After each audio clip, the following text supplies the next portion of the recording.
I grew up with a lot of anxiety. I had a really tough upbringing. In 1999, my dad was hit by a drunk driver, and he was like 60% brain dead for many, many years of my life. And so I got my first job when I was 9 years old to help support my mom and siblings working on this ranch, feeding these horses. And it was actually a pretty awful experience. The ranch hand was like a pretty aggressive guy. Him and his wife spent quite a bit of years in jail, actually, more recently, which was wild because I saw it on the news. But he was a super aggressive guy, and it just like I grew up in a super survivalistic setting. Like my dad wasn't around for many years, and I just had to get super scrappy. So I developed a tremendous amount of like anxiety and a very survivalistic behavior and like trigger mechanisms.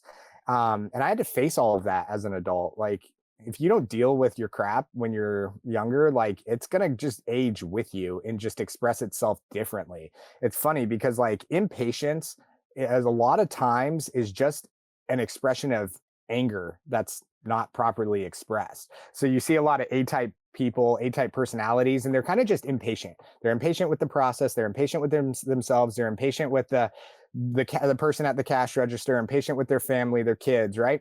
A lot of times that's just unexpressed anger. And so like learning how to, face the demons in your closet and get grounded can like really just help in your pursuit in life, because a lot of us like it's like our traumas of our past becomes our fixations of our future, but expressed in different ways. Like early on for me, the only reason I went into aviation was to make money because I didn't have money. And it was like this like rat race of and total burnout of like I would make money, but it never felt like enough, right? Because it's never is enough, right? So I had to like face all of that stuff. And that took a tremendous amount of like grit and courage to be like to accept it, to accept what is. Um, and so I just think like mindfulness practices, acceptance, and if you have a spiritual practice, like um I ask God daily for wisdom and instruction and like lead me and guide me in those things.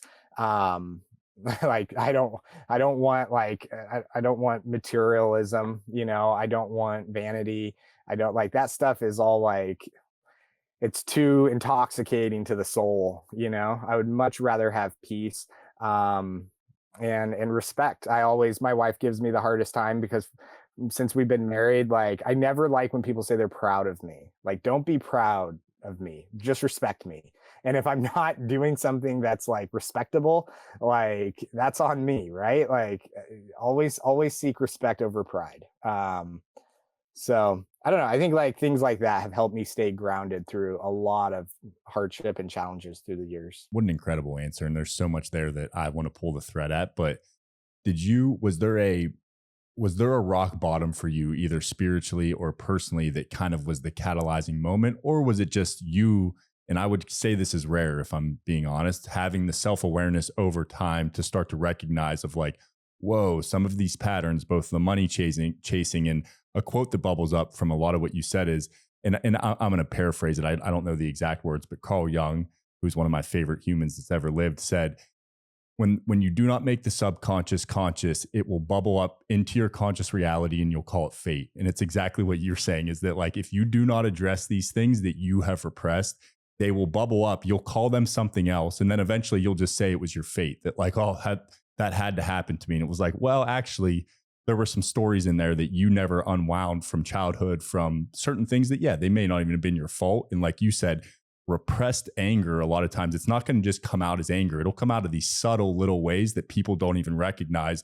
But somebody, hopefully they have either the self-awareness or somebody that can help just hold a space for them to realize that like, hey man, there's some things in here that need to come out. But to get back to the question for you, was there a rock bottom where you said, oh shit, I really need to readdress some things? Or was it kind of just a slow trickle over time where you started recognizing what the hell actually really mattered to you from like a soul level? Yeah, I think if we're all really honest with ourselves, we could hit a rock bottom at any time if we think about it.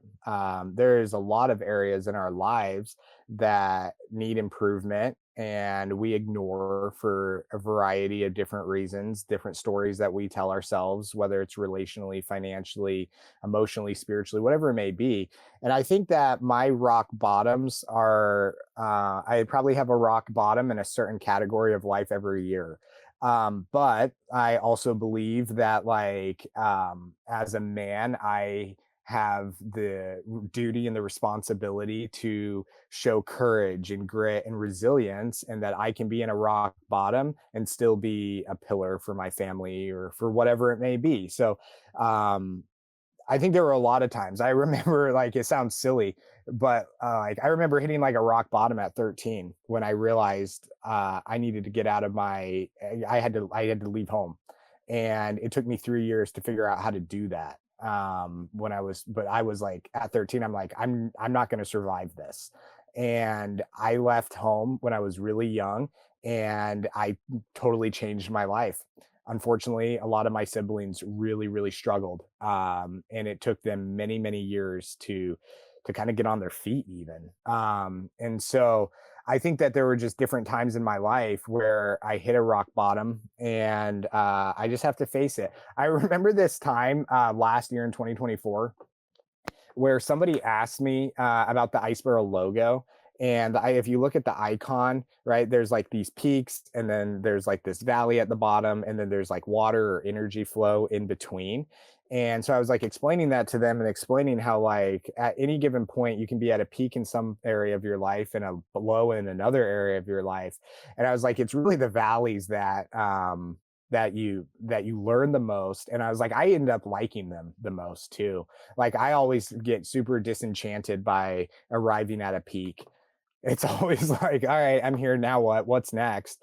And I remember I had said that right after, like, being at the on the peak of something, and I was really distraught over it because I was hoping I'd feel something. Like, I had just accomplished a goal in my life that took me many, many years.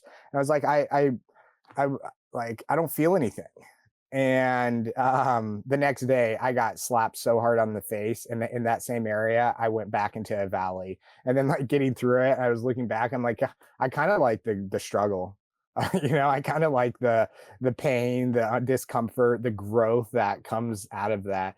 Um, so I think I experience at least one big valley a year in some area of my life, whether it's relationally, health, fitness. Like, we can always improve our parenting skills. You can always figure out ways to give your kids more love, more affirmation, more strength, more courage. And usually it's at some, like, loss of yourself, right? It's like something that you have to sacrifice in order to empower them. And you can always become a better spouse, right? So, like, if you really want to evaluate your life and want to grow, you'll find areas. Just sit on the edge of your bed and really think about, how can I improve and where should I improve in my life?